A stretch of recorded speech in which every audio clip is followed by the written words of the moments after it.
गोपीजन वल्लभ गिरिवरधारी। जय राधा माधव कुंज बिहारी। गोपीजन वल्लभ गिरिवरधारी। यशोदानंदन ब्रज जन रंजना। यशोदानंदन ब्रज जन रंजना। जय जमुना तीरावनचारी। जय राधा माधव कुंज बिहारी। गोपीजन वल्लभ गिरिवरधारी। यशोदानंदन ब्रज जन रंजन।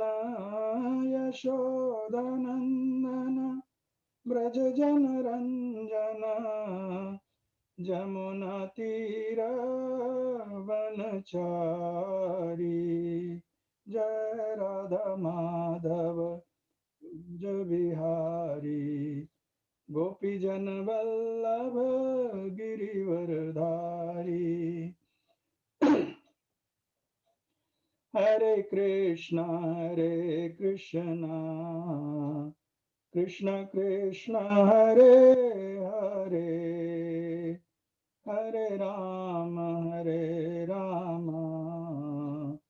राम राम हरे हरे। हरे कृष्णा कृष्ण कृष्ण हरे हरे। हरे राम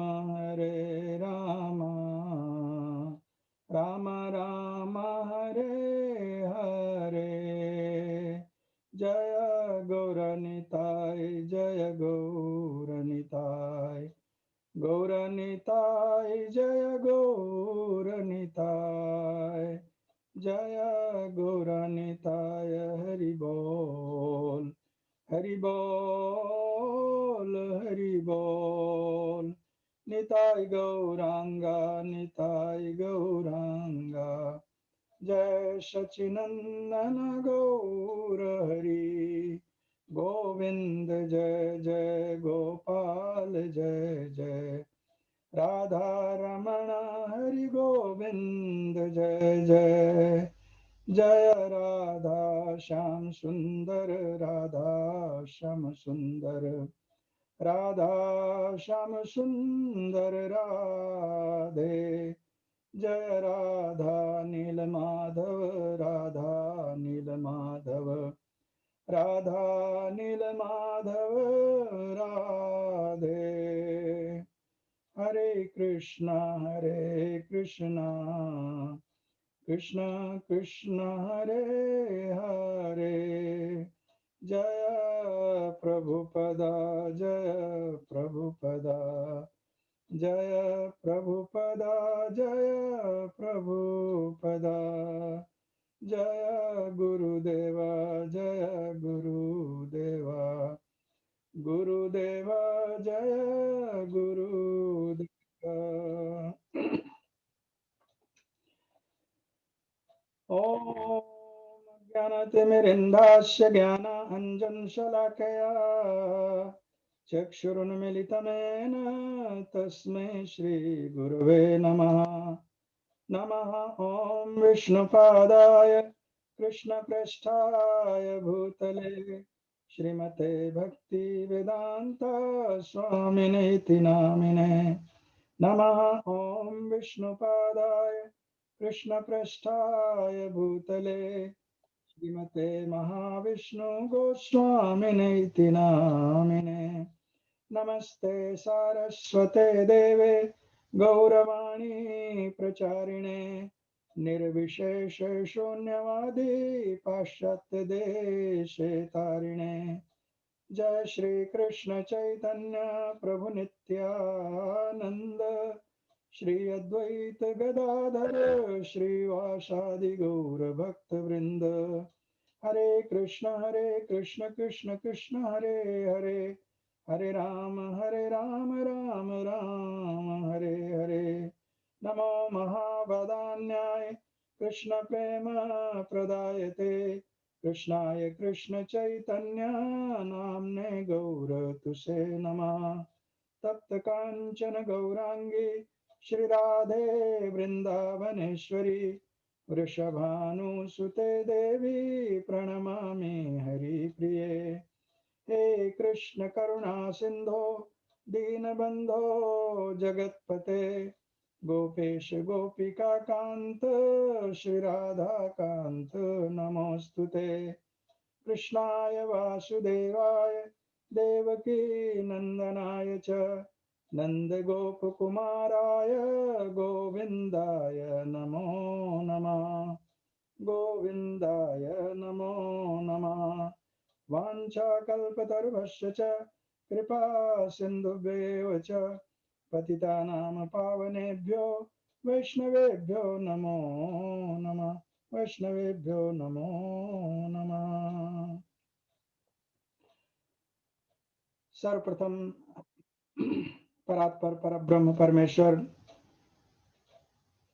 अकारण करुणा वरुणालय निखिल ब्रह्मांड नायक भक्तवांछा कल्पतरु भगवान श्री श्री राधा श्याम सुंदर के तथा उनकी हिलादिनी शक्ति परम करुणामयी जगत जननी वृषभानु दुलारी श्रीमती राधिका रानी के कमलवत चरणों में अपना दंडवत प्रणाम अर्पण करते हुए भगवान श्री महाप्रभु चैतन्य देव भगवान श्री नित्यानंद प्रभु तथा उनके समस्त पार्षद गण के श्री कमलवत चरणों में अपना दंडवत प्रणाम अर्पण करते हुए जगत गुरु शिला प्रभुपाद तथा परम करुणा वरुणालय गुरुदेव महाविष्णु गोस्वामी महाराज के श्री कमलवत चरणों में अपना दंडवत प्रणाम अर्पण करते हुए आप समस्त उपस्थित भक्तों के श्री कमलवत चरणों में अपना दंडवत प्रणाम अर्पण करते हुए आज के इस सत्र को प्रारंभ करने की अनुमति चाहते हैं। मैं इस्कॉन राजकोट मंदिर के प्रमुख माननीय श्री वैष्णव सेवा प्रभु तथा समस्त सज्जन भक्तों के बहुत बहुत आभारी हैं जिन्होंने करुणा कृपा करके यह श्रीमद् भागवत का आयोजन किया है जिसके माध्यम से हम सबको सत्संग लाभ करने का एक अद्भुत सुअवसर प्राप्त हुआ है। अभी 2 दिन पहले हम लोगों ने अपने परम पूज्य गुरुदेव के श्री व्यास पूजा महोत्सव को बड़े ही अद्भुत ढंग से संपादित किया और उसको हम सब लोग गुरुदेव की कृपा प्राप्त की। बहुत ही अद्भुत बहुत ही सुंदर आयोजन रहा जैसा आप सब लोगों ने देखा सुना। तो ये बहुत महत्वपूर्ण बात है कि वैष्णव सेवा प्रभु देवकीनंदन प्रभु तथा समस्त भक्तगण कितना प्रयास करके इस कार्यक्रम को आगे की ओर बढ़ा रहे हैं। हम उन सबको बहुत बहुत साधुवाद देते हैं। हमारी कथा श्री दामोदर लीला चल रही है। पिछले 3 सत्रों में हम सब ने देखा कि परीक्षित महाराज ने जो शिला सुखदेव गोस्वामी महाराज से प्रश्न किया था कि नंद और यशोदा ने अपने जीवन में ऐसे कौन से पुण्य कर्म किए थे जिनके कारण भगवान श्री कृष्ण की बाल लीलाओं का आस्वादन करने को उनको सुअवसर प्राप्त हुआ था। उसी के उत्तर में सुखदेव गोस्वामी महाराज ने यह दामोदर लीला प्रकट की थी जिसमें प्रेम प्रेमाश्रय इनकी पुष्टि की गई कि भगवान जो है प्रेम के विषय हैं और उनका आश्रय प्रेम का आश्रय उस विषय का आश्रय उनके भक्त हैं।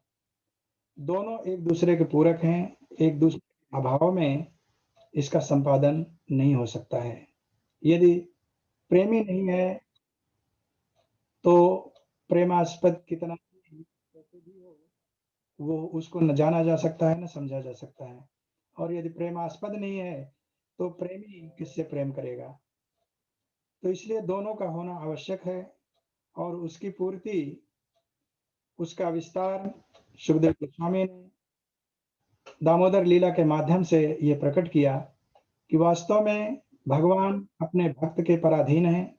इतने पराधीन हैं कि यदि भक्त उनको अपने बंधन में बांध दे, तो उस बंधन को वो तोड़ करके बाहर नहीं आ सकते हैं। जबकि वो ब्रह्मांड नायक हैं, सर्वव्याप्त हैं, लेकिन मैया के प्रेम के बंधन में, वात्सल्य प्रेम में वो बंध चुके हैं। तो यहाँ तक की कथा हम सबने श्रवण की। अब आगे की कथा जो श्रवण करने जा रहे हैं, उसमें हम ये देखेंगे कि भगवान जब बंधन में आते हैं, तब क्या होता है। मैया कन्हैया को उखल से बांधने के बाद अस्वस्थ हो जाती है कि अब मेरा लाला कहीं बाहर नहीं जाएगा, थोड़ी देर के लिए शांतिपूर्वक यहाँ बैठा रहेगा और उस बीच में मैं अपने गृह कार्यों को निपटा लूंगी। तत्पश्चात मैं कन्हैया को बंधन से मुक्त कर दूंगी और उसको माखन दही खिला करके संतुष्ट करूंगी। तो इस प्रकार से मैया बंधन में बांध करके, उखल में बांध करके अपने गृह कार्य में व्यस्त हो जाती है। तब आगे की कथा यहीं से प्रारंभ होती है कि जब मैया अपने कार्य में लग गई, तो अब कन्हैया के मन में क्या स्थिति होती है और वो क्या करते हैं, इसी का आगे हम विवरण प्रस्तुत करने का प्रयास करेंगे और भगवान श्री दामोदर से और आप सबसे प्रार्थना करेंगे कि आप आशीर्वाद दें, जिससे कि भगवान की इस मधुराति मधुर लीला को हम आपके सामने अपने शब्दों में प्रकट कर सकें। तो ये पिछले अध्याय 9 के 22-23 श्लोक से हम आगे चलते हैं, फिर इसके बाद 10वें में जाएंगे, क्योंकि 9वें अध्याय के अंतिम श्लोकों में इसकी भूमिका है जो आगे की कथा बनेगी। सो तदनंतर मैया भई गृह कारज महाव्यस्त, श्याम सुंदर देखेहु निकट, दुई अमलार जुन न्यस्त। पहिले युग माया रहो कुबेर पुत्र मान, भगवान कृष्ण तिन मुक्ति कहूं कीन्यु तुरत विचार। तो अब भगवान श्री कृष्ण जो है, जब मैया काम में लग गई तो देखते हैं कि सामने जो है दो बहुत विशाल यमरार्जुन के वृक्ष खड़े हुए हैं, जो पिछले जन्म में, पिछले युगों में कुबेर के दो पुत्र थे, आत्मज थे। इनका नाम था मणिग्रीव और नलकूबर। तो भगवान ने विचार किया कि इनका उद्धार किया जाए, इनको मुक्ति दी जाए। तो अब यहां से भूमिका बनती है, इन दोनों का नाम बताते हैं और फिर इनके उद्धार की जो स्थिति बनती है उसका विवरण करते हैं, जो कि बहुत ही महत्वपूर्ण है हम सबके विचार करने के लिए। नाउ नलकूबर मणिग्रीवा, धन सौंदर्य विभव नहीं सीमा, लख इन कहूं उद्दंड अभिमाना, नारद दीन शाप दृढ़ाना। जासो वृक्ष योनि कहूं पायहु, पुनि करुणा लहि ब्रज मह आयहु। मातहि प्रेम विवश भगवाना, विवश बंधे उखल सकुचाना। तापहि निज स्वभाव अनुसारा, अन्य ही बंधन मुक्ति विचारा। श्रील सुखदेव गोस्वामी जी बता रहे हैं कि इन दोनों का नाम नलकूबर और मणिग्रीव था। ये बहुत ही सौष्ठ थे, सुंदर थे और बहुत ही वैभवशाली थे। ये भूमिका जो बन रही है, इसका बहुत ही महत्व है हमारी इस कथा से, तो इस पर ध्यान रखें। इसी का विस्तार अभी आगे किया जाएगा। इस संक्षेप कथा को सुखदेव गोस्वामी यहाँ पर प्रस्तुत कर रहे हैं परीक्षित महाराज के सामने।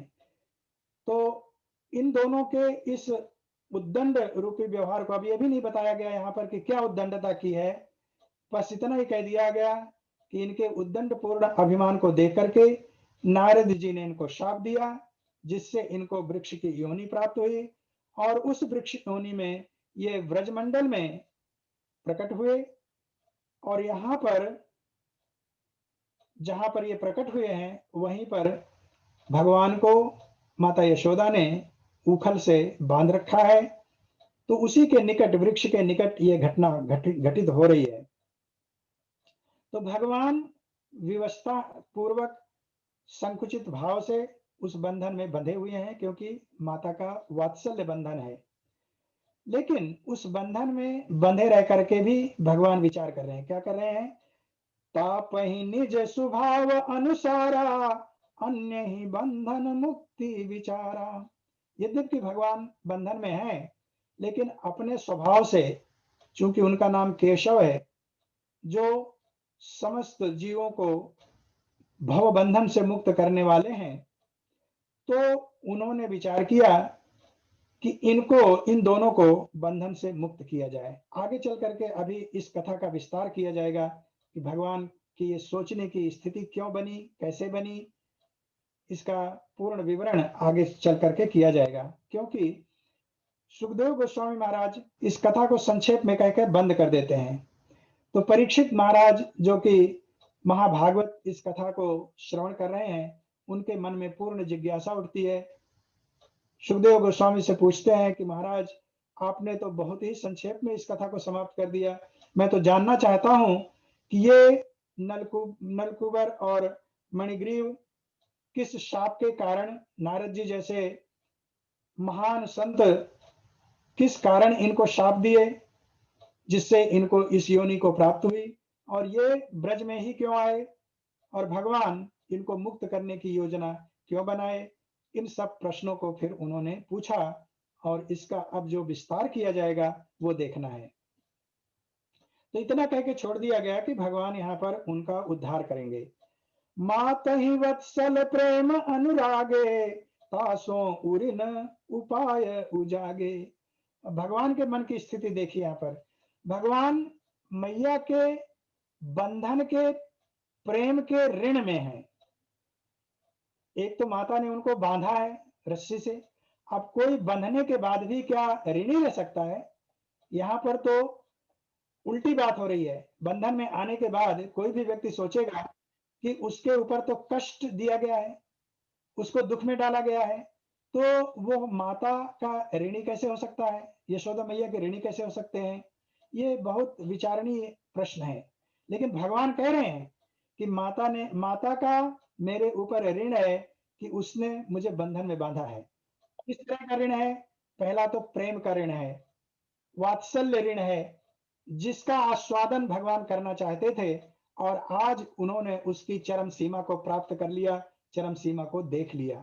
तो इसलिए उस वात्सल्य रस के आस्वादन के लिए भगवान ऋणी है। दूसरा, भगवान चाहते हैं, भगवान का ये अपना एक उद्देश्य है कि वो किसी का ऋण वह अपने ऊपर नहीं लेना चाहते हैं। तो भगवान ने सोचा, जब मैया ने मेरे ऊपर प्रेम का, वात्सल्य का ऋण डाल दिया है, तो इस ऋण को उतारा कैसे जाए। तो उन्होंने सोचा कि इस ऋण को उतारने का एक तरीका यह हो सकता है कि मैया के प्रेम को तो मैं वापस नहीं कर सकता, उसको तो मैं चुका नहीं सकता, लेकिन उस ऋण को उतारने का एक उपाय सामने दिखाई दे रहा है कि ये जो यमलार्जुन वृक्ष हैं, जो नारद जी के शापवश यहाँ पर वृक्ष योनि को प्राप्त हुए हैं, यदि इनका उद्धार कर दिया जाए तो कुछ अंश में मैया के इस प्रेम के ऋण से मैं पूर्ण हो सकता हूं। तो इस भावना से भगवान अब आगे की अपनी क्रिया को प्रारंभ करते हैं। भगवान धीरे धीरे खिसकना प्रारंभ करते हैं और उखल को घसीटते हुए उस यमलार्जुन के वृक्ष की निकट ले जाते हैं। इसके बाद अध्याय यहाँ पर समाप्त हो जाता है। आगे का अध्याय जब प्रारंभ होता है तो परीक्षित महाराज सुखदेव गोस्वामी से इस कथा के विस्तार के बारे में प्रश्न करते हैं या याचना करते हैं या उनसे उनकी कृपा दृष्टि अपनी ओर आकर्षित करते हैं। भगवान सुखदेव से परीक्षित महाराज जी कहते हैं, हे भगवान करि के कृपा आप बतावहु आज, नलकूबर मणिग्रीव कहूँ शाप मिलेहु के काजु, कस निंदित कारज कियो जा कहूँ अस अपराध, परम शांत देवर्षि कहूँ आयहु क्रोध अगाध। सो परीक्षित महाराज जी कह रहे हैं कि हे भगवान, आप कृपा करके बताएं कि इन दो कुबेर जी के आत्मजों को किस कारण से शाप मिला था। और परम शांत, यहाँ पर देवर्षि नारद जी के लिए एक विशेषण का प्रयोग किया गया, परम शांत। जो संत, महान संत हैं, जो भगवान की भक्ति में पूर्ण रूप से अवस्थित हैं, उनका चित्त परम शांत होता है, समदर्शी होते हैं। वे किसी के प्रति द्वेष की भावना नहीं रखते हैं, किसी के अंदर अवगुणों का अवलोकन नहीं करते हैं। तो फिर किस कारण से ऐसे परम शांत महापुरुष, महात्मा देवर्षि श्री नारद जी इनको शाप दिए। शाप कोई किसी को जब देता है तो उससे कुछ ना कुछ अनबन बनी होती है, क्रुद्ध हुआ होता है, और क्रोधित अवस्था में ही कोई किसी को श्राप देता है। तो ये विशेषण लगा करके कि नारद जी महाराज परम शांत महात्मा हैं, तो उनको क्रोध क्यों आया और उन्होंने श्राप क्यों दिया, इस कथा को हमको पूर्ण रूप से विस्तार पूर्वक बताएं। तो अब जो है श्री सुखदेव गोस्वामी महाराज इस कथा को प्रारंभ करते हैं। प्रारंभ करने के समय सबसे पहले वो इन दोनों का परिचय देते हैं। इस पूरी कथा में हमको 3-4 बातें सीखने को मिलेंगी, जो इस दामोदर लीला से या यमनार्जुन मोचन लीला से हमको प्राप्त होती हैं। तो इनमें जो शिक्षाएं हमारे लिए हैं, वो पहला तो यह है कि किसी भी व्यक्ति का धन, वैभव, ऐश्वर्य कितना और किस स्थिति तक सुखदायी हो सकता है। दूसरा यह है कि व्यक्ति को देहाभिमान यदि हो तो उसका परिणाम क्या हो सकता है। और तीसरा यह है कि दरिद्रता, गरीबी अभिशाप है या वरदान है। और चौथी चीज जो हम यहाँ सीखेंगे या हमारे आचरण करने का शिक्षण यहाँ पर प्राप्त होगा, वो है कि संत शुभेक्षु होते हैं और समदर्शी होते हैं, सबकी शुभ की करने वाले होते हैं और सबके प्रति समान भावना रखने वाले होते हैं। तो ये 4 चीजें हम सीखेंगे आज। और देखिए हम कहाँ तक इस कथा को आपके सामने आगे ले चल सकते हैं। तो सबसे पहले हम ये देखते हैं कि कुबेर के ये जो दोनों पुत्र हैं, उनका परिचय क्या है और क्यों वो इस स्थिति में आए। तो सुखदेव गोस्वामी महाराज कहते हैं, धन अध्यक्ष कुबेर जग जाने, तिन कहूँ ये दो पुत्र सुहाने, पुनि शिव पार्षद गौरव पाए, अति गर्वित थे अंध समाये, गिरि कैलाश मंदाकिनी तीरे, एक रमणीय उपवन प्राकीरे, जहाँ विचरण कहूँ अनुमति धारे, रहे भ्रमत हुई के मतवारे।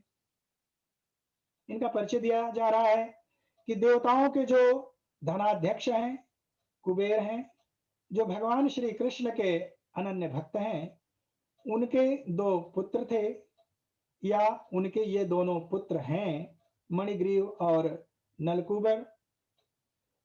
ये अपने पिता के वैभव से अत्यंत अभिमानी हो गए थे, क्योंकि वो कुबेराध्यक्ष हैं, धनाध्यक्ष हैं और देवताओं के सबसे बड़े धनी व्यक्ति हैं। तो सबसे बड़े धनी व्यक्ति का पुत्र होने का एक गौरव इनको तो प्राप्त ही था। और दूसरा अभिमान इनके अंदर यह था कि कुबेर जी के पुत्र होने के कारण ये भगवान शिव की आराधना किए और उनको प्रसन्न किए। प्रसन्न करने के बाद भगवान शिव ने इनको कैलाश पर्वत पर विचरण करने का आदेश दे दिया।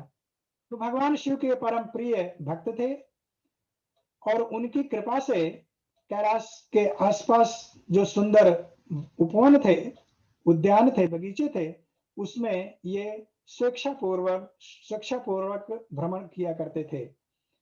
ये बहुत महत्वपूर्ण बात है ये समझने की कि कैलाश पर्वत पर थे ये, जो कि महान सबसे पवित्र जगह है जहां पर भगवान शिव, भगवान श्री कृष्ण के ध्यान में, कथा कीर्तन में, भागवत श्रवण व्याख्यान में सदा निमग्न रहते हैं। और दूसरी चीज बता रहे हैं कि वो मंदाकिनी श्री गंगा जी का तट है जहां पर यह लीला घटित हो रही है। तो जगत पावनी, विश्व पावनी श्री गंगा जी वहां पर प्रवाहित हो रही है, कैलाश पर्वत है और उन बगीचों के मध्य में ये दोनों अत्यंत मतवाले होकर के, मदांध होकर के विचरण कर रहे थे। तो एक पवित्र जगह पर इस तरह का अपवित्र वातावरण बन गया था। और किस तरह का अपवित्र वातावरण बना? एक दिन की वारुणी पाना, नाचती आंख नशा अंधाना। अब देखिए, इन्होंने ऐसी पवित्र जगह पे वारुणी पान किया।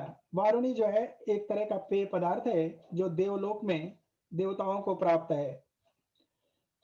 इस पृथ्वी पर लोग तरह तरह के नशीले पदार्थों का सेवन करते हैं। देवलोक में वारुणी का सेवन करते हैं, जो एक प्रकार का मादक द्रव्य है और नशीला पदार्थ होता है। तो ये दोनों वारुणी पान करके नशे में थे, इनकी आंखें नाच रही थी। और इतना ही नहीं, जब कोई भी आदमी धन के, वैभव के, संपत्ति के प्रभाव में आ जाता है तो उसकी बुद्धि नष्ट हो जाती है। अब नष्ट होती है जब, तो वो किन किन परिस्थितियों से गुजरता है, उस पैसे का, उस धन का दुरुपयोग कैसे कैसे करता है, उसका देखिए वर्णन होगा अभी आगे बहुत विस्तार से। संक्षेप में कहा जा रहा है कि पहली चीज तो उन्होंने नशीले पदार्थ का सेवन किया। दूसरे, बहु स्त्री में बहुवाद्य बजाई, गावत रही राग सुर लाई। और उस बगीचे में उनके साथ, उनके संसर्ग में बहुत सारी स्त्रियां थी। एक स्त्री नहीं, अपनी पत्नी नहीं, पराई पर स्त्रियां वहां पर बहुत सारी थी, जो तरह तरह के वाद्य बजा करके नृत्य और गायन कर रही थी, सुर राग के साथ वहां पर आलाप कर रही थी।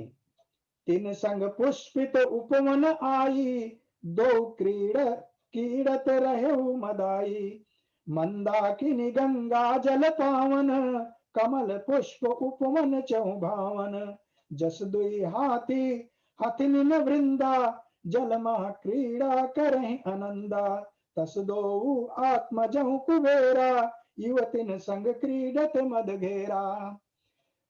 सुखदेव गोस्वामी जी कह रहे हैं, जिस तरह से दो मतवाले हाथी बहुत सारी हथिनियों के झुंड में मदमस्त होकर के क्रीड़ा करते हैं, उसी तरह से ये दोनों परम पावनी मंदाकिनी के जल में, उसके तट पर विराजमान होकर के, जल के अंदर प्रवेश करके इन तमाम सारी स्त्रियों के साथ क्रीड़ा कर रहे थे।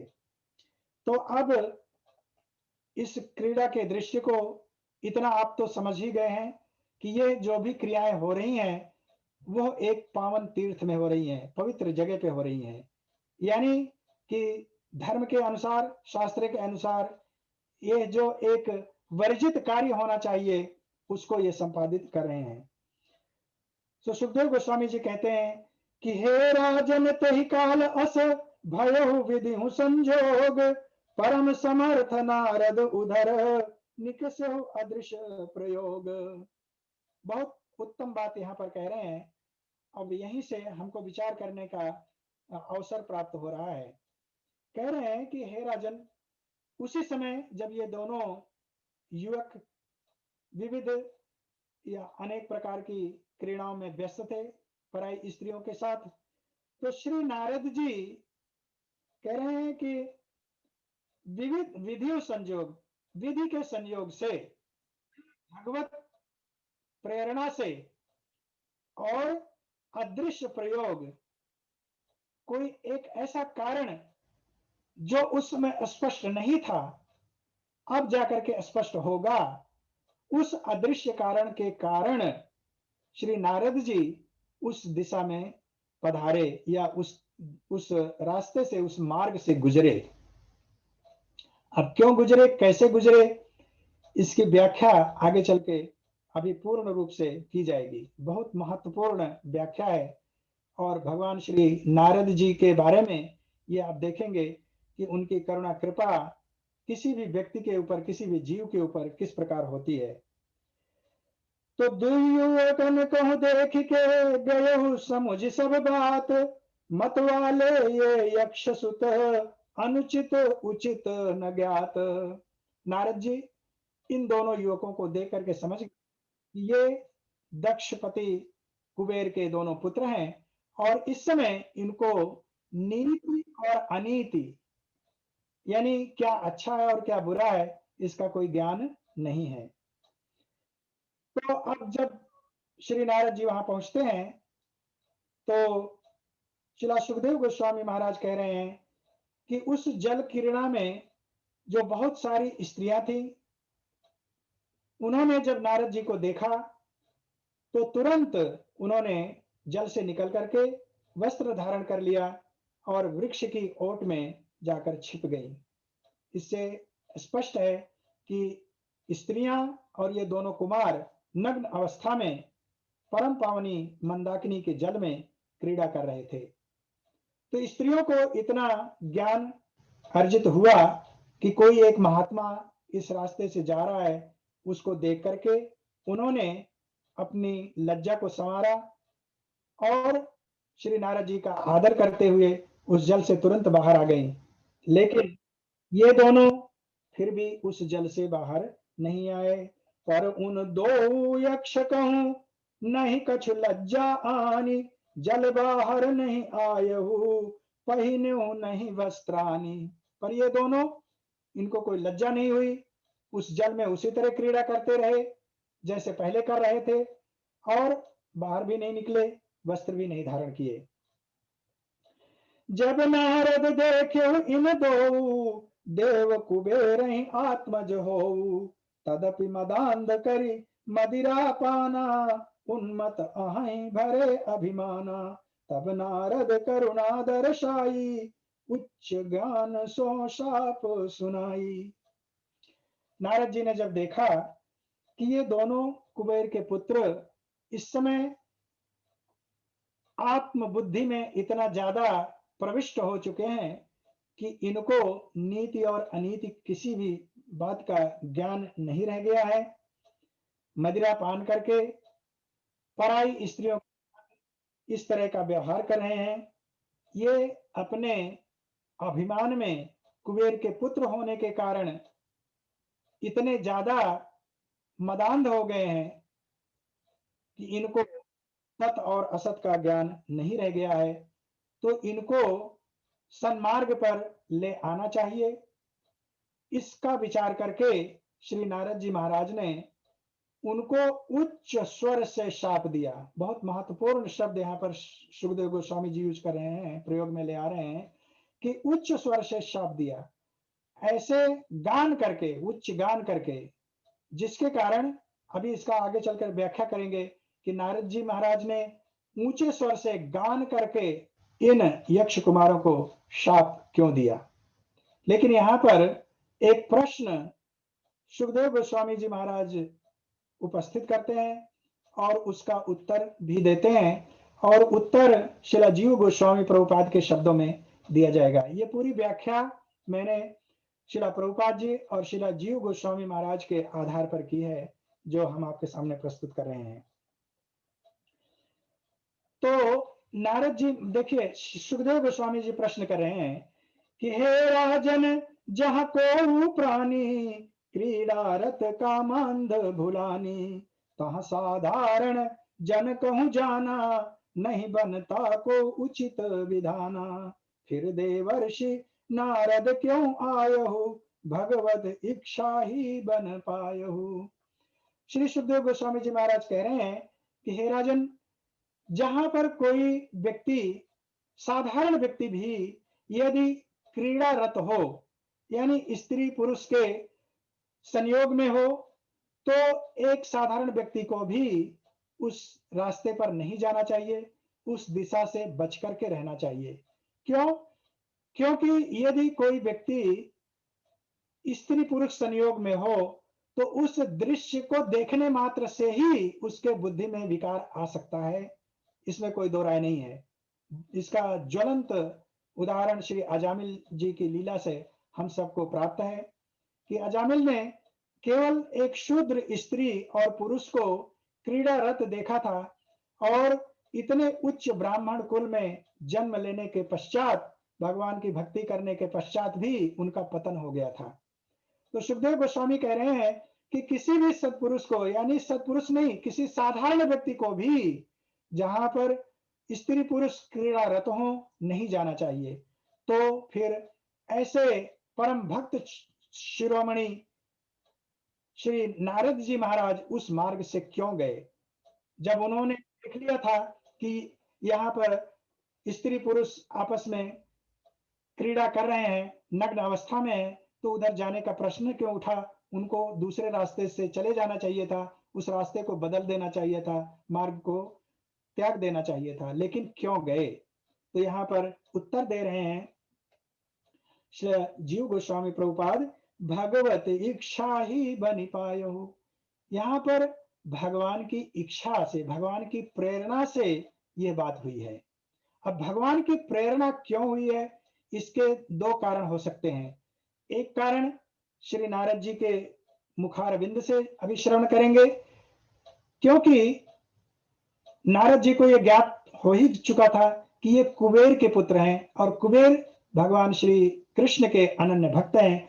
तो उस बात का विचार करके कि इतने बड़े भक्त के ये दोनों पुत्र हैं, यदि इनका कल्याण न किया गया, यदि इनका उद्धार न किया गया, तो ये नीचे ही गिरते चले जाएंगे, और फिर इनको 84 लाख योनियों के भ्रमण से कोई बचा नहीं सकेगा। और दूसरी भगवत इच्छा ये भी हुई है कि चूंकि भगवान के भक्त थे, ये श्री कृष्ण के भक्त थे, तो भगवान श्री कृष्ण सदा अपने भक्तों की रक्षा करने वाले हैं। भक्तों की नहीं, बल्कि भक्तों की 21 पीढ़ियों का उद्धार करने वाले हैं।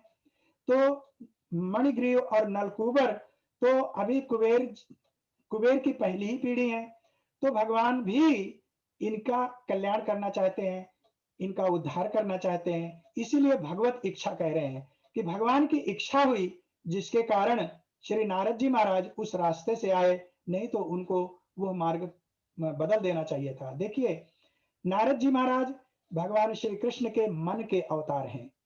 तो भगवान श्री कृष्ण की लीलाओं का प्रतिपादन करने के लिए जहां कहीं भी आवश्यकता होती है, श्री नारद जी महाराज प्रकट हो जाते हैं और उस लीला के सूत्रधार बन जाते हैं। उस लीला में कौन सी परिस्थिति कैसे उस उपस्थित करनी है, कैसे प्रकट करनी है, वो श्री नारद जी संपादित करते हैं।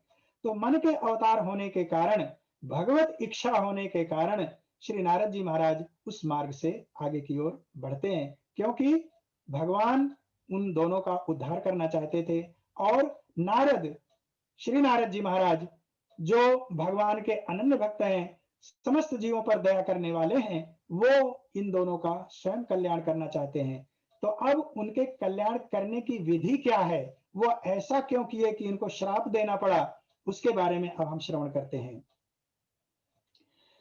तो प्रश्न ये था कि फिर देवर्षि नारद क्यों आये हो, भगवद इच्छा ही बन पाये हो। भगवान की इच्छा हुई, ऐसा शिला जीव गोस्वामी प्रभुपाद कह रहे हैं। फिर आगे कहते हैं कि पुनिषी बाल कृष्ण भगवाना, तत्पर हर पल प्रेम प्रदाना, तिन स्तुति कहूं कारण ध्याई, या लीला प्रकटी सदुपाई।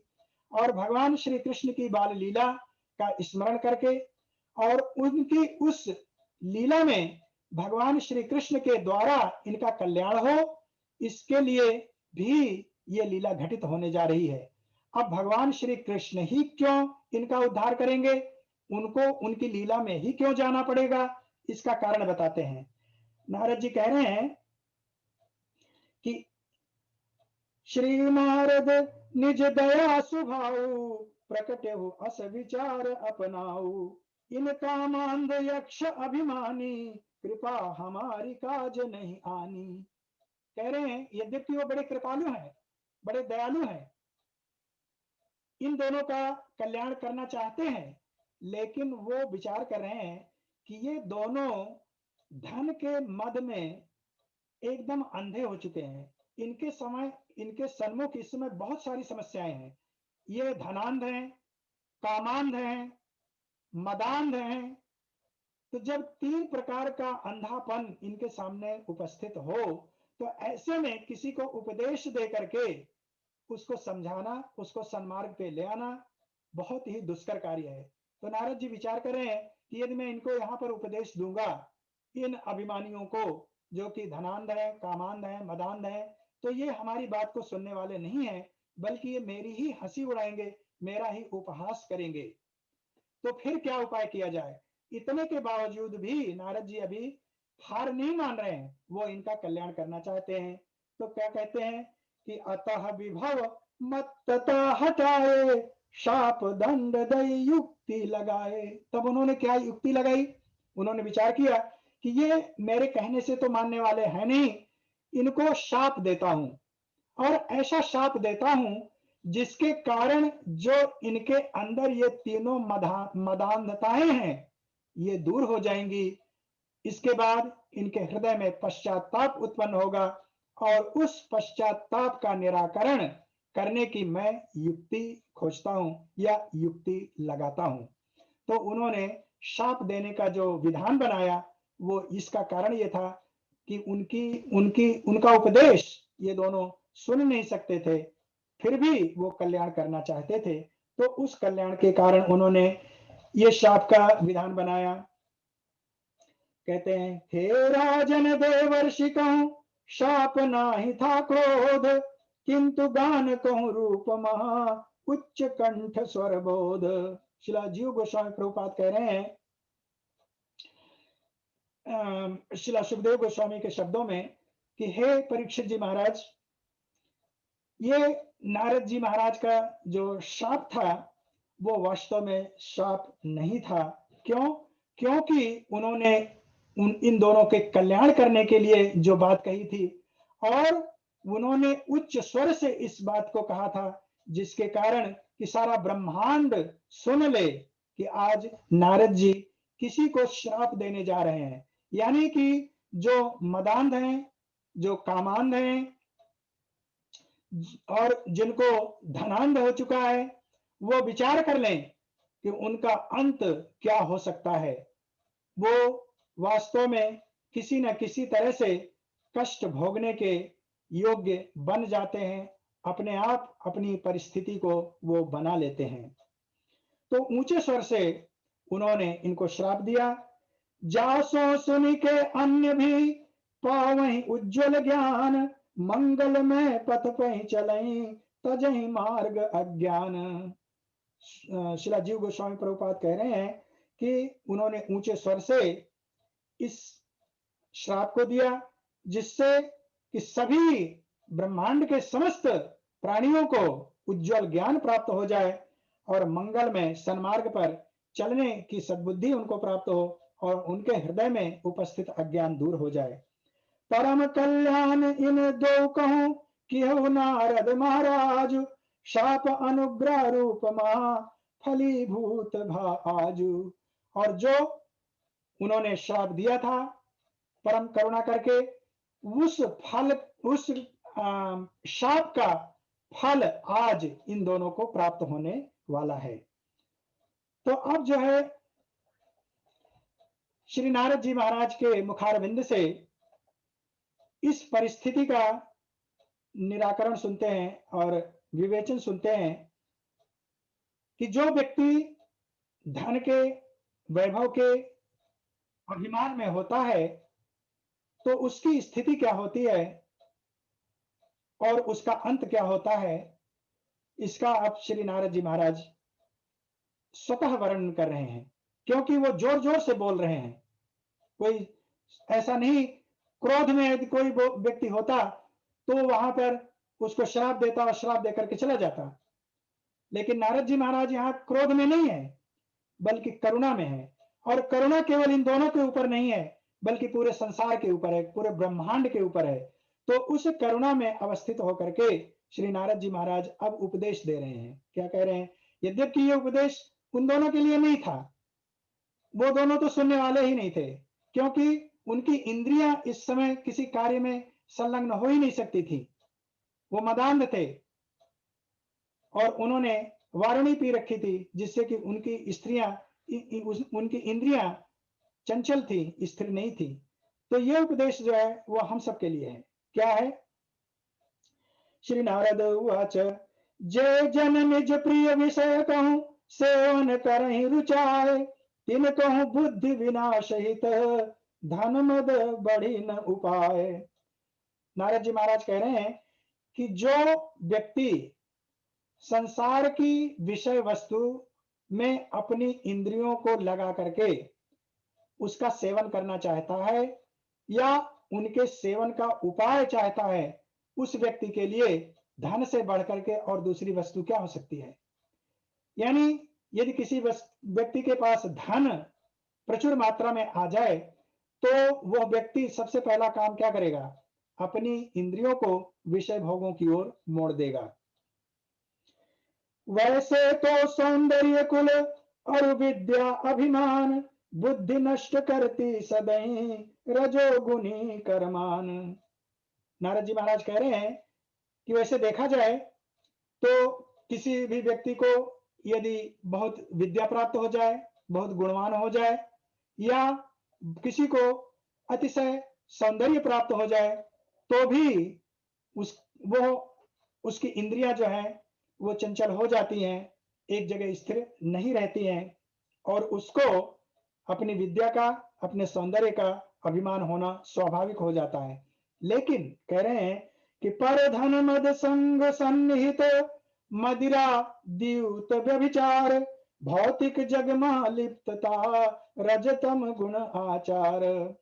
कह रहे हैं कि विद्या का अभिमान होना, सौंदर्य का अभिमान होना, वो तो ठीक है, वो फिर भी कम है। लेकिन यदि किसी को भगवान विद्या दे दें, सौंदर्य दे दें, और ऊपर से यदि उसको धन दे दें, और धन के साथ साथ यदि उसने मदिरा भी पी रखी हो, व्यभिचार में संलिप्त हो, तो और वो द्यूत क्रीड़ा में प्रवृत्त हो जाए, तो फिर उसके कल्याण का कोई मार्ग नहीं रह जाता है। यानी धन, विद्या और सौंदर्य के अभिमान से बढ़ करके उस वैभवशाली व्यक्ति को मदिरा पान की ओर उन्मुख कर देता है, द्यूत क्रीड़ा की ओर उन्मुख कर देता है, व्यभिचार की ओर उन्मुख कर देता है।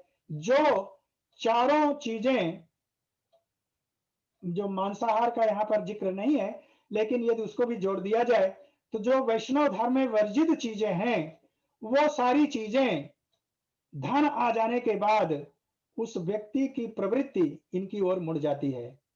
यानी धन अच्छा है या बुरा है, उसका विवेचन बहुत सूक्ष्म है, और बहुत ही बुद्धिमत्ता पूर्वक किसी भी व्यक्ति को धन का उपयोग करने के लिए यहाँ पर नारद जी संदेश दे रहे हैं। ऐश्वर्यवान धन मद अंधाने, इंद्रिय वश माराही भुलाने, ऐसो क्रूर पुरुष संसारा, भले जन्म राजस परिवारा, आपन नाशवान तन पालही, ताकहूं अजर अमर पहचानही। श्री नारद जी महाराज कह रहे हैं कि जो धनवान हो जाता है, भले ही वो इस संसार का राजा बना दिया जाए, लेकिन उस धन का वो उपयोग क्या करता है? अपने इस शरीर के, अपने तन के, अपनी इंद्रियों के पालन पोषण में लगा देता है। तो इंद्रिय सुख सबसे बड़ी बात है उस व्यक्ति के लिए जिसको धन या संपत्ति प्राप्त हो जाती है।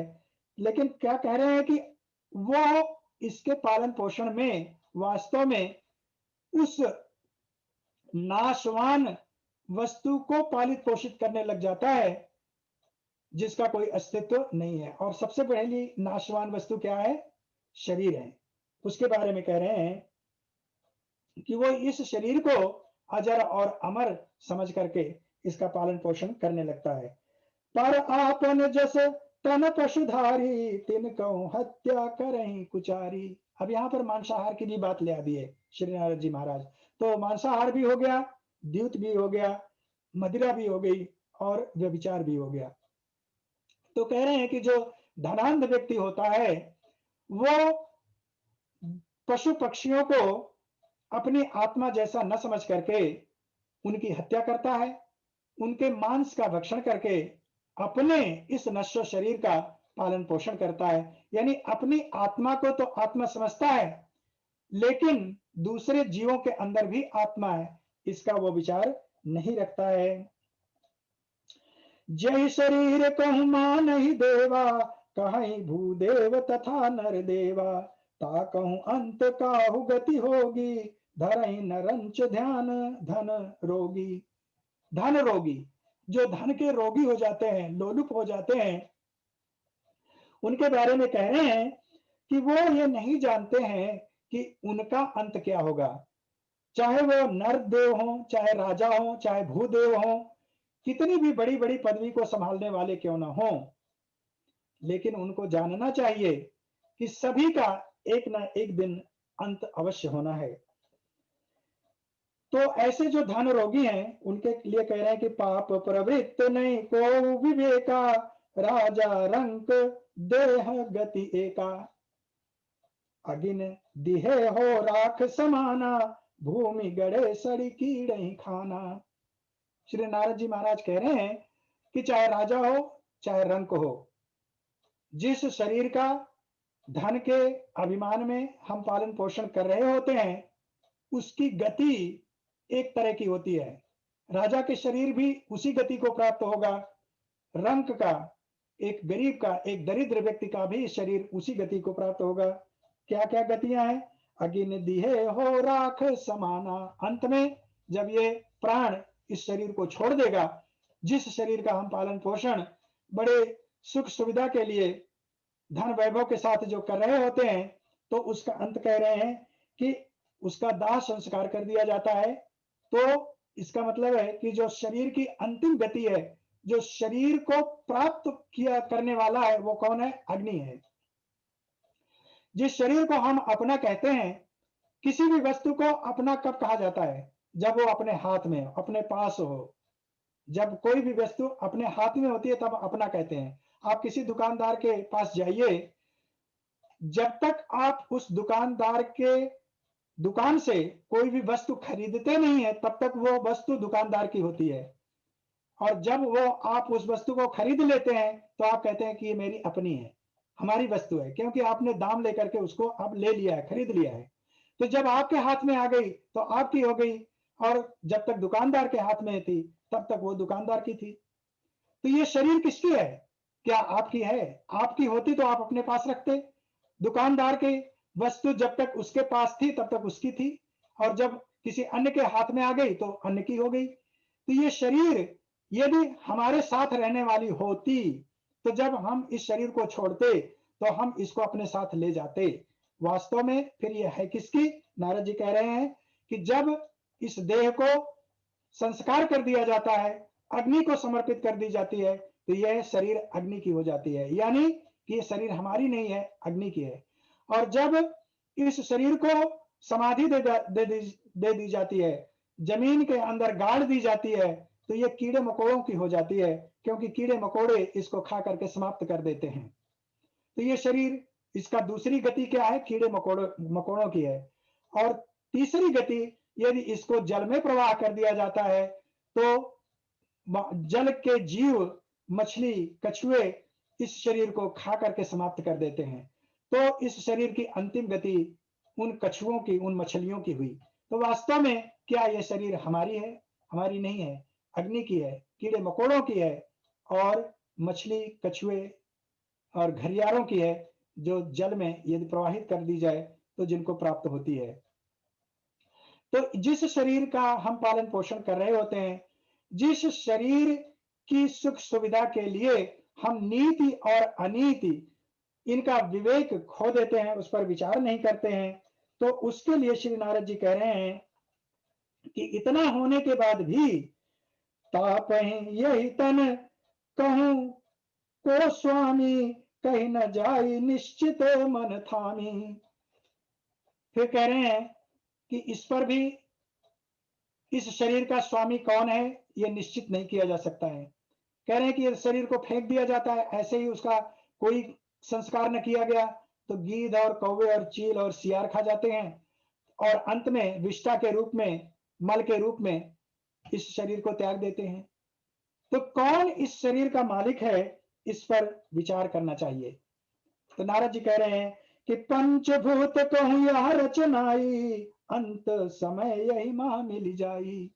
ये शरीर जो है क्षितिजल पावक गगन समीरा, इन पंच तत्वों से मिला हुआ है, बना हुआ है और अंत में ये इन्हीं पांचों तत्वों में मिल जाएगा।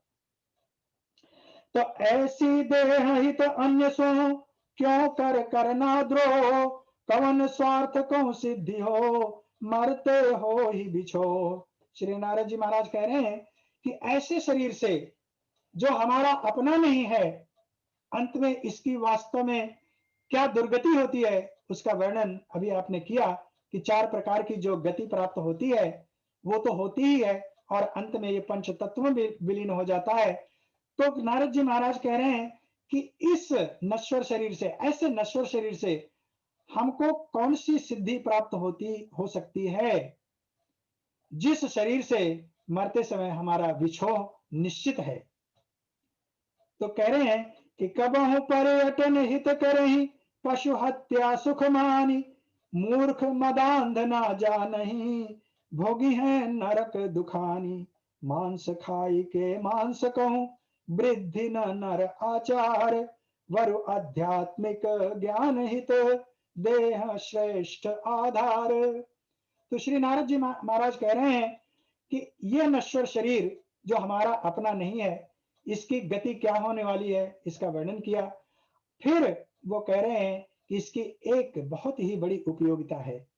इस शरीर के माध्यम से हम आध्यात्मिक ज्ञान प्राप्त कर सकते हैं, हम भगवान की सेवा प्राप्त कर सकते हैं, हम भगवान के धाम को प्राप्त कर सकते हैं, हम अपनी इस आत्मा का कल्याण कर सकते हैं, जिसके चलते इस आत्मा को पुनः इस 84 लाख योनियों में भ्रमण करने का फिर विवश नहीं होना पड़ेगा। उस विवशता से इस आत्मा को इस मनुष्य शरीर के माध्यम से हम बचा सकते हैं। तो ये इस नश्वर शरीर की जो सबसे बड़ी उपयोगिता है, जिसकी सेवा में इस शरीर को लगाना चाहिए, वह है भगवान की भक्ति, भगवान की सेवा। और उसमें यदि हम इस शरीर को लगा देते हैं तब तो बहुत उत्तम है, यदि हम नहीं लगाते हैं तो यह शरीर अंत में पंच तत्वों में विलीन होने वाला ही है, इसमें कोई दो राय नहीं है। और इसकी अंतिम गति क्या होने वाली है, यह भी बिल्कुल अस्पष्ट है। तो यह विचार हमको करना है। मनुष्य शरीर भगवान ने दिया, विवेक दिया, उस विवेक के आधार पर हम ये निर्णय ले सकते हैं कि इस मनुष्य शरीर को हम कहां पर ले जाएं। आगे नारद जी और बताते हैं कि इस मनुष्य शरीर का स्वामी कौन कौन हो सकता है। कह रहे हैं कि बतलाओ यह देह है किसकी निज संपत्ति, कावा कहूं जो अन्न दे पाल के तिक युक्ति। कह रहे हैं कि यह शरीर क्या उस व्यक्ति का है जो विविध प्रकार से अन्न से, जल से पालन पोषण करता है, इसको स्वस्थ रखता है। क्या यह शरीर उसका है?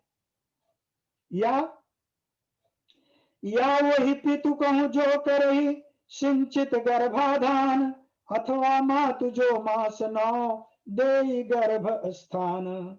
कह रहे हैं कि या फिर उस पिता का यह शरीर है जिसने गर्भाधान के करके इस शरीर को प्रकट किया, या उस माता का यह शरीर है जो अपने गर्भ में 9 वर्ष तक रख करके 9 महीने तक गर्भ में रख करके इसको पोषित करती है और फिर इस जगत में प्रकट करती है। अथवा या पुनि मात ही पिता कहूं, या जो जन बलवान, बल सोता सो काम ले, धारी बल कहूं अभिमान। कहते हैं या माता पिता दोनों का ही ये शरीर है, क्योंकि दोनों के संयोग से ये शरीर प्रकट होता है। या कह रहे हैं कि उस बलवान व्यक्ति का यह शरीर है जो अपने बलपूर्वक उस व्यक्ति को अपने अधीन रख करके उससे अपने कार्यों को संपादित कराता है। यानी कि जो बड़े बड़े राजा महाराजा हैं या बलशाली व्यक्ति हैं, जो सेवकों को अपने अधीन रख करके अनुचर रूप में उनका उपयोग करते हैं, क्या यह शरीर उनको बेचा जा चुका है, वो खरीद चुके हैं, क्या उसके ये मालिक हैं? अथवा स्वामी मूल्य दे राखै करिके दास, या चिताग्नि कहूं हो या कुकुर स्यार हुलास। फिर कह रहे हैं कि या चिता का है या कुत्ते बिल्लियों का है जो इस मांस का अंत में भक्षण करते हैं। यह तन एक वस्तु साधारण, अव्यक्त प्रकृति ही या कहूं कारण, पुनः नष्ट होई ता मिल जाए, आदि अंत अस्तित्व मिटाए। कह रहे हैं कि वास्तव में किसी का नहीं है, इसका अंत जो है वो पंच तत्वों में विलीन हो जाना है। फिर कहते हैं कि तब को मूर्ख पशु आचारा, देहात्म बुद्धि सो निठुर विचारा, निज इच्छा कहूं तुष्टि प्रदाने, और न कहूं वध करी सुख माने। भला कौन होगा बुद्धिमाना, पाप कर्म करी पाप कमाना, चासो वस्तु वास्तविक रूपा, देख सकहीं आपन अनुरूपा।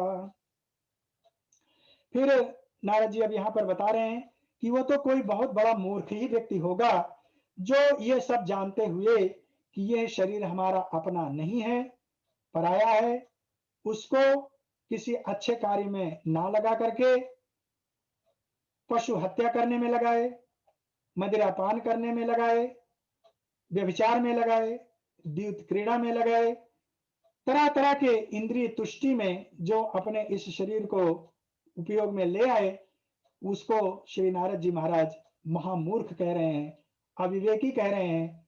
उसको वास्तव में कुछ भी ज्ञान नहीं है कि इस शरीर को जो भगवान की कृपा से प्राप्त हुआ है उसका उपयोग किस तरह से करना चाहिए और किस तरह से करके भगवान की भक्ति प्राप्त करनी चाहिए जिससे कि इस आत्मा का कल्याण कर सके। तो हम आज इसमें श्रवण किए कि श्री नारद जी महाराज ने नल कुबेर को शाप क्यों दिया, शाप का कारण कैसे बना। शाप का कारण बना कि ये दोनों एक महापुरुष श्री कुबेर जी के पुत्र हैं और ये मदांध हो गए हैं, धनांध हो गए हैं, कामांध हो गए हैं। इनका आध्यात्मिक पतन पूर्ण रूप से हो चुका है और भौतिकता में इतने लिप्त हो गए हैं कि इनको नीति और अनीति का ध्यान नहीं रह गया है। ऐसे में भगवान के भक्त के पुत्र होने के नाते इनका उद्धार किया जाए, इस विचार से भगवान की प्रेरणा से श्री नारद जी महाराज वहां प्रकट होते हैं और नारद जी महाराज इनको इनके कल्याण के लिए शाप देते हैं और वो शाप के माध्यम उस शाप के माध्यम से हम सबको शिक्षा देते हैं कि आदमी को अपने इस भौतिक शरीर को समझना चाहिए कि यह शरीर भगवान की भक्ति के लिए प्राप्त किया गया है, दिया प्रदान किया गया है, ना कि भौतिक इंद्रियों की सुख के लिए प्रदान किया गया है। भगवान श्री नारद जी ने विस्तार पूर्वक बताया कि यह शरीर हमारा अपना नहीं है, इसकी गति क्या क्या होती है उसको समझाया। तो हम आज इस कथा में इस बात पर विचार किए कि संत की कृपा, करुणा, भगवान की प्रेरणा, भगवान की इच्छा अपने भक्तों के साथ तो रहती ही है, भक्तों से संबंधित व्यक्तियों के साथ भी सदा रहती है। वो उनका हर परिस्थिति में कल्याण करना चाहते हैं। तो अब आज की कथा को यहाँ पर हम विश्राम करेंगे। कथा बहुत लंबी होती जा रही है, क्योंकि हम चाहते हैं, कथा तो आप जानते ही हैं, वास्तव में आप तो आप सबको ज्ञात ही है कि भगवान ने यमलार्जुन को कैसे गिराया है, किस तरह से वो दोनों दिव्य देवता वहां पर प्रकट हुए हैं, उन्होंने भगवान की स्तुति की है और उनका उद्धार हो गया है। लेकिन हमारा उद्देश्य यह है कि आचार्यों के माध्यम से हम इसके गुह्यतम ज्ञान को प्राप्त करें, जाने कि भगवान की लीला क्यों हुई, कैसे हुई, उसका प्रयोजन क्या है। उसके माध्यम से हम अपनी भक्ति को स्थिर करें भगवान में, भगवान के श्री कमल चरणों में, उनकी लीलाओं के माध्यम से हम अपने प्रेम को उनमें स्थिर कर सकें। इसके विचार को ध्यान में रखते हुए इस लीला के गहन अध्ययन में, गहन विवेचन में हम आचार्यों के माध्यम से जाने का प्रयास कर रहे हैं, जिससे कि हम सब पूर्ण रूप से इन लीलाओं का आस्वादन कर सकें। कहने के लिए तो लीला 2 शब्दों में समाप्त हो जाती है, लेकिन इसको समझने के लिए हमारा अपना पूरा जीवन, पूरा अस्तित्व समर्पित होना चाहिए। तो इस चीज को समझते हुए आज की कथा को यहाँ पर विश्राम देते हैं। यदि आपका कोई प्रश्न हो तो उसको समाधान करने का प्रयास करेंगे। यदि आप कोई टीका टिप्पणी करना चाहें तो आप स्वेच्छा से इसमें कुछ जोड़ सकते हैं, कुछ घटा सकते हैं, जैसा भी आपकी इच्छा हो आप कर सकते हैं। इस कथा को यदि भगवान की इच्छा रही, आप भक्तों का आशीर्वाद रहा, तो फिर आगे समय आएगा फिर इसको आगे बढ़ाने का प्रयास करेंगे। शिला प्रभुपाद की जय, शिला गुरुदेव जी महाराज की जय, भगवान श्री श्री नारद जी महाराज की जय, भगवान श्री श्री श्री राधा दामोदर जी महाराज की जय, भगवान श्री श्री श्री राधा नील माधव की जय, भगवान श्री श्री सीताराम लक्ष्मण हनुमान जी महाराज की जय, भगवान श्री श्री श्री जगन्नाथ बलभद्र सुभद्रा महारानी की जय, भगवान श्री श्री श्री प्रहलाद नृसिंह देव जी की जय, समस्त भक्त वृंद की जय। हरे कृष्णा। अगर किसी का कोई प्रश्न है, श्रद्धावन प्रभु जी का प्रश्न है, मैं उनको अनम्यूट कर रहा हूँ।